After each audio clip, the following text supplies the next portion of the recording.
Hey, Bobby Manning here. Welcome to the Garden Report in East Boston CLNS Media Studios. Josue Pavon here by my side. We are back from the AllStar break. And Back in the city. it was an interesting experience, Josue. We kicked around a couple times live after the games, and I'm underwhelmed a little bit Yeah, I can tell, Bobby. Well, I I don't couldn't wait blame to you. get out of there. It got way too Yeah, chaotic, and yeah. you know the exact moment it happened for me. Saturday morning, media day. That's the day you think you're going to go. You're going to get a ton of stuff, have some good conversations. And I think you went to the press conference. I went upstairs to the mixed media zone, and it was absolute chaos up there. Try to get over to Karl Anthony Towns. Massive sea of Dominican reporters in front of me. I'm sure, right? Rightfully so. Jokic, same thing. Million guys from Serbia trying to talk to him. Barely got a question off from the back, and then fortunately we were more situated for Jalen and Jason once they went. But it was ridiculous. The amount of people, I mean, the chaos. Bobby, you were gonna get one-on-one to those guys. Like Bobby thought that you thought It's you were not getting even that. like, I want to get a single sit question downs off. with Cat and all those guys. Yeah, it was tough. But I felt like with the hometown guys like Jalen and Tatum, as soon as they heard one of our voices, they cut everyone else out and zeroed in on us. So that was fun. But yeah, it was tough, but it was great to finally get that experience down though, right?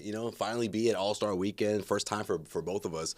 And I thought it was cool. It was overwhelming at times. I just think the way things ended, I thought that's what you were gonna say. The way things ended is what made me feel like, man, like this is underwhelming because that's supposed to be the biggest event. That's the whole reason for AllStar Weekend. And I felt like the game was such a disappointment.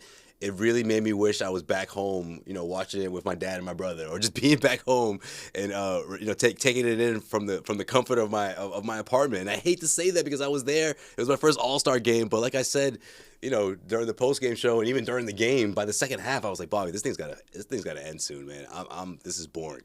Yeah, and I did enjoy the Steph Sabrina showcase. That was Oh yeah, Saturday was unbelievable. cool. Saturday, I don't I have a different take for Saturday, but yeah, go The ahead. environment on Saturday Right. across the board was pretty good. Even the skills competition, which wasn't as good as some of the other stuff we'll mention here. Right. You got a good True. crowd reaction for the Pacers winning it, and Tyrese had that big dunk to cap off the first round. Got a The little home wacky crowd, out there. that was cool. Yeah. Yeah, they went to a bunch of different competitions that really didn't make sense, and we were pretty high up for that one. But overall, I feel like this competition this Saturday night was the cool thing to see in person. You had Yeah. great crowd presence.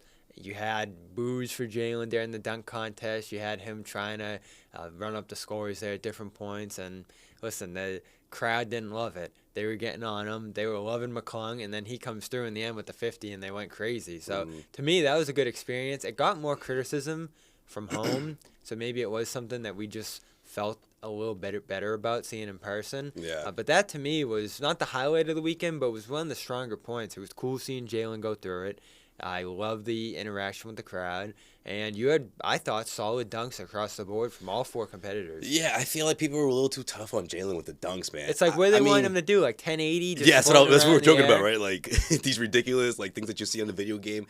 I just think some of the dunks didn't land the way everyone anticipated, which is part of the reason why he didn't win the contest, right?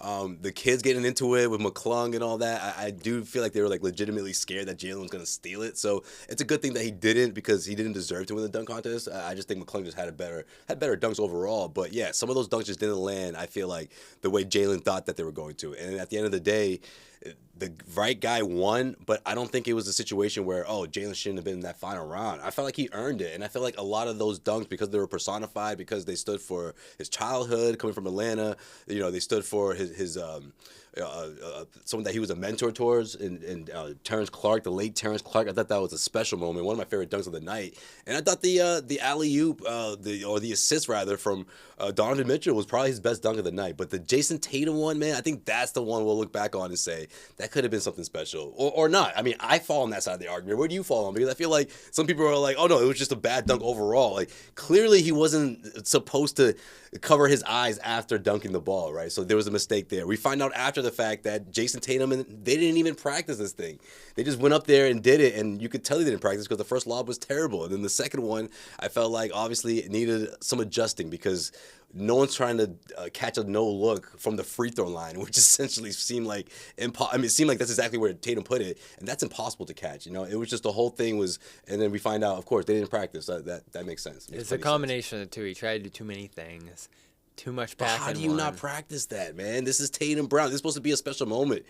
Am I looking too deep into it, Bobby? Am I wearing my green goggles? I guess as John Stannis would say, or some Celtics fans would say, because how do you botch that moment where it would have been obviously Jalen's moment, but you share it with your all-star teammate? It would have been something special. Yeah, it's obviously something you had at practice and spent some time on, and that makes you question whether Brown even knew what he was going to do in that spot up until the very end of the first half, right. And they go away, and maybe he comes up with it at that point. He said it looked better in his head than it did in person, but it just leads us back to that same conversation we've had of how much they interact, how much they talk, how much they collaborate on something like this. Clearly not a ton, but he still felt strong enough to have him out there and involved in it. So I think it shows, number one, the progress they've made in their relationship to even be able to share that moment, but number two, that the chemistry isn't natural, and we saw that throughout the weekend. Dude, it feels forced now. It felt like, if we don't do this, they're gonna make this a story. So can you come out here and give me a lob or whatever? We don't have to practice it or anything. You can go back to the rest of your night because that's what Tatum did, right? He went out there, he gave one bad pass, gave a mediocre one, actually probably not as bad, but almost just as bad pass, and he got the heck out of there and continued his night. I thought that part was weird too, And listen, maybe I'm from the older generation where I just remember the Chris Webbers and the Shaquille O'Neal, all the all-stars hanging around just to see that event. Never mind if one of those guys was a teammate of them, an all-star teammate. They're hanging out that entire event, especially if that teammate makes it to the finals. I don't know, man. The whole thing was a little weird. I'm not going to say that, these guys don't have a great relationship and that's the reason why, but it's a little weird, right? It's strange. You had 10, 15 more minutes at the end there if you're Tatum, where you could have stayed and supported him for the final round. And he just ventured off. And it's not a huge deal. I'm sure he had somewhere else to go. There's events throughout these nights and days, which is in part, a conversation I had with Nick in another video, why the game's probably is bad. Because I'm preaching to the choir with Nick on this one. I'm sure I am, but I just think you can also say, hey, Tatum wanted him to have that moment. I mean, either way, it's just one of those things where it speaks to how different their relationship are, or at least how it's not as people may assume it is. Yeah, and I think there's other examples from the weekend even that make you say there could have been some more interaction, some more chemistry visible between those two here that would help on the court. And we've had this conversation a million times. Do you got to be friends? Do you got to have a connection off the court to succeed on? And I think we've let them off the hook at different points and said, no, it's fine. As long as they figure it out on the court, you can be completely different people out there. But Kevin Durant said one of the reasons this works so well with him and Booker so far is that they hang out, they talk, and they have a connection off the court. You had the same deal with Lillard in his MVP speech after the game. Said it's been crucial to have that time with Giannis off the court at the All-Star game to figure out what they're doing in the second half, issues from the first half. It's forced them to have those conversations. So that's two superstar duos right there saying that off-the-court dynamics are important. And Drew Holiday, even in one of his first interviews with the Celtics, I think I asked him, how much do you have to be close off the court, have that connection off the court to succeed on it? And he said, I don't know how you do it without it. So the consensus seems to be that you have to have some level of chemistry off the court. And it makes sense to me, right? Because after a bad loss, are they talking and trying to figure out what went wrong? After a bad play, in a tense moment in the game, do they have that communication ability? Especially to keep each other accountable, too. Right. Are they just two separate guys doing their own thing on the floor? Or are they just co-workers? Yeah. That's essentially what we're asking. But I think it could work. It's funny you bring up Kevin Durant because, let's face it, I mean, his days in San Francisco with the Warriors, I mean, they weren't chummy. They weren't really super tight between Curry and Draymond and Klay Thompson. Those guys were tight, but I feel like Durant wasn't necessarily as close with those guys, but they still got it done. They still had a close enough relationship to obviously perform well on the basketball court and have that chemistry that they needed to just dominate and win championships. I mean, I just think if you had that dynamic, as long as you have the great basketball relationship, you can make it work. I mean, that's the best example. Kobe and Shaq. they'll tell you. Shaq talked about it for years. Kobe talked about it for years. They didn't like each other, but when they played in the basketball court, they figured it out. And in those cases, the off-court dynamic was so detrimental that the on-court dynamic, despite how successful it was, suffered.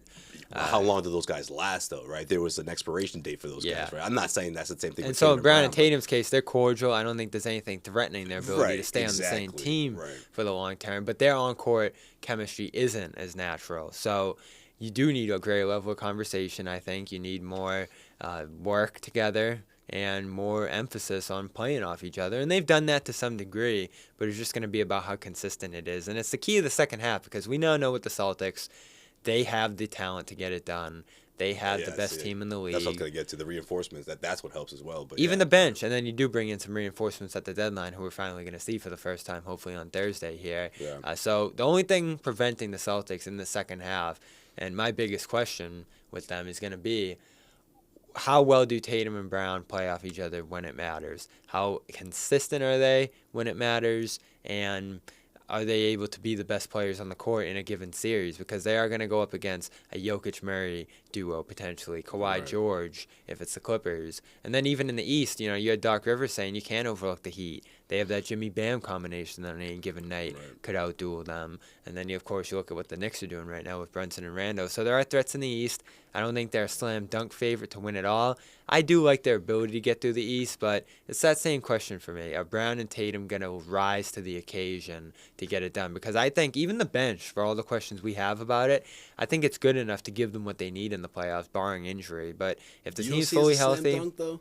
Okay, well, obviously, yeah, that's a big part of it. But in the Eastern Conference, I feel like it would be a huge disappointment if they don't get back to the NBA Finals, because there's no reason why you shouldn't be able to get through these top-tier teams. I mean, we're always going to talk about the underdogs like the Miami Heat and what happened last year, and the Celtics essentially being a completely different team. And we talked about a lot of those moves between getting Drew Holiday and trading for Kristaps Porzingis. Those are, in my opinions, that's a reaction to what happened in that best-of-7 series where they went down 3 games. It came back, fell short in that Game 7 against the Heat. So I just think their matchup, whether it's against the Heat or whether it's against the Bucks, I mean, the mess that's going on in Milwaukee, we could talk about that in a little bit as well. But I just really think they're the head and shoulders favorite to win the East. But whoever's waiting for them on the other side, that's the question. You bring up the Denver Nuggets. I mean, that's a team that's going to give you a lot of challenges in the best-of-7 series. So what's your biggest question for the second half with them? If it is coming down to them and the Nuggets, them and the Clippers, what's it going to take for them to overcome a team like that?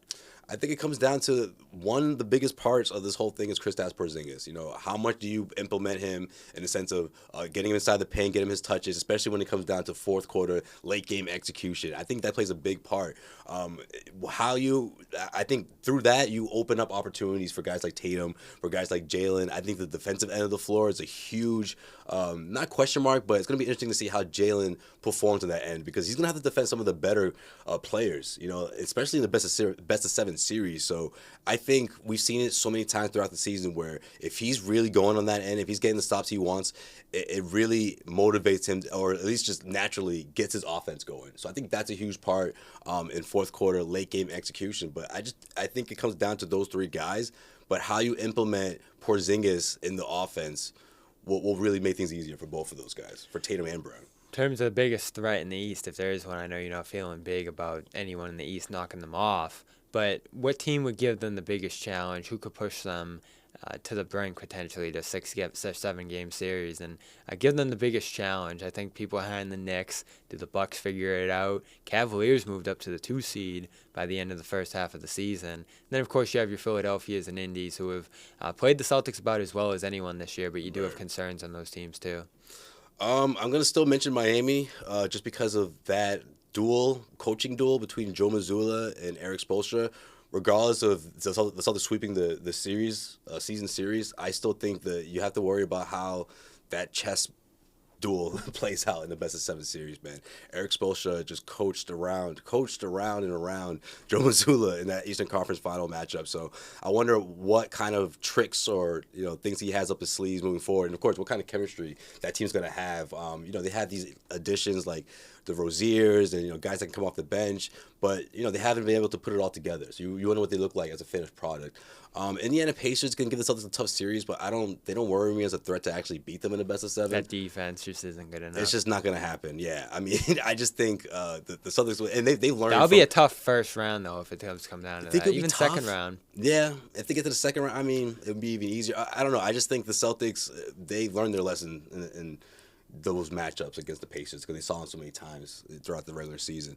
And the Bucks, I'm not going to give up on the Bucks. I still think it looks bleak. The future looks very bleak, and I think this is going to be one of those, do you keep Doc and see how this thing looks like in the next season type of thing, type of offseason for them? Because if they're able to even reach the Eastern Conference Finals, that would be a huge success, if you ask me. It is a daunting opponent if you run into them, just because there's so much offense. That's the thing. If they're there waiting, if they've reached, if they get that far, and that's going to get Giannis going. Obviously, an opportunity to get back to the NBA Finals, and having Doc Rivers on his side, I think Doc is one of those guys in the moment. If you have the momentum going and you're in the Eastern Conference Finals, he can get everyone on the right page. He's the motivator. He's just that locker room type of coach.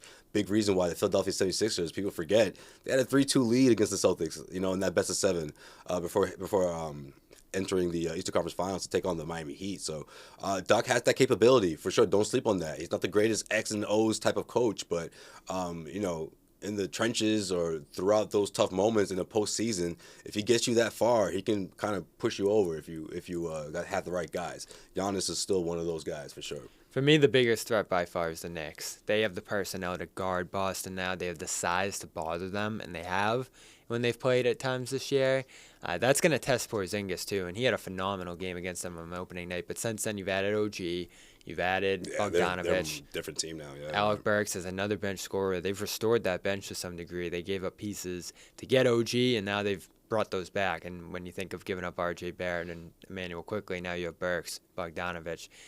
Randall won't see him Saturday, neither will OG, so we're not getting quite the playoff preview that we want going into that game in New York on Saturday. That could have been a big time, maybe even East Conference Finals preview, but that's a dangerous one. They got the crowd, they got the coach, They got the personnel at this point too, and a star in Jalen Brunson, who could be the best player on the court on any given night if Brown and Tatum aren't good enough. So that brings me back to my key to them winning it all, which is those guys clearly establishing themselves as the best player on the court. But that series feels overdue. It's been 11 years now since they faced in the playoffs. So that'd be great, man. That would be an amazing one to cover, and hopefully it turns out that way. Last question I got for us for the second half. There is an open roster spot on the Celtics that they're not in a huge rush to fill, but buyout candidates are becoming available. Some of them have signed. Kyle Lowry going to Philadelphia, not a guy the Celtics were eligible for anyway, but one of them that they could have went and gotten made his move in Gallinari to the Milwaukee Bucks, so he'll make his debut for the second half with them.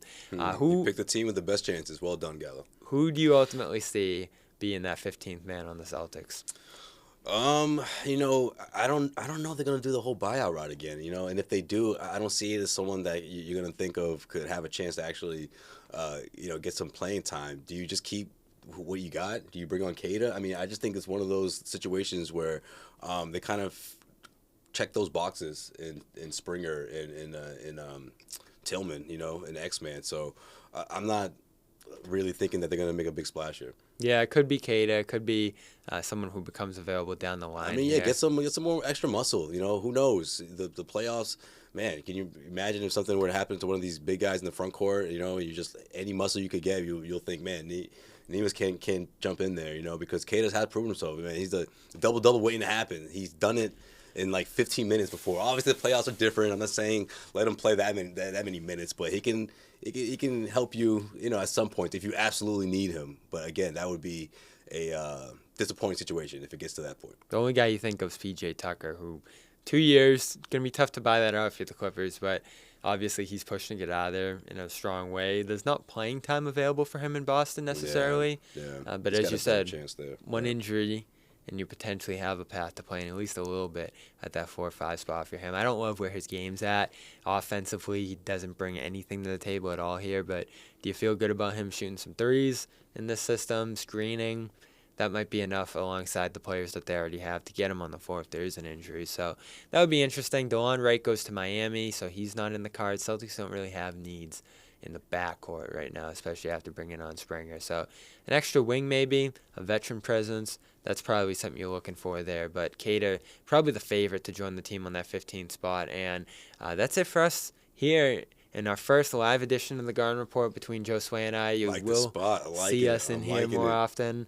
Comfortable, good conversation. I might just crash here, man. We'll just wake up and just do segments, It's like, people forget. I mean, AllStar Weekend is done, but we're still in All-Star break mode here, so we can really get a lot of segments done here. Well, we hit on a lot here. I hope we get Jimmy and John before long. Sherrod, I'm sorry, we'll see him here as well. So subscribe to Celtics All Access to get all that coverage. We are on to Chicago as well on Thursday. We'll have live coverage of Celtics Bulls before Celtics Knicks on Saturday to kick off the second half. And the Garden Report is, of course, going live after every game. For Josue Pavon, I'm Bobby Manning. This has been a live edition of the Garden Report from CLNS Media Studios. We'll talk to you next time. Get your buckets with your first bet at FanDuel, America's #1 sportsbook. Because right now, new customers get $150 in bonus bets with any winning $5 bet. That's $150 if your bet wins. FanDuel, official sportsbook partner of the NBA.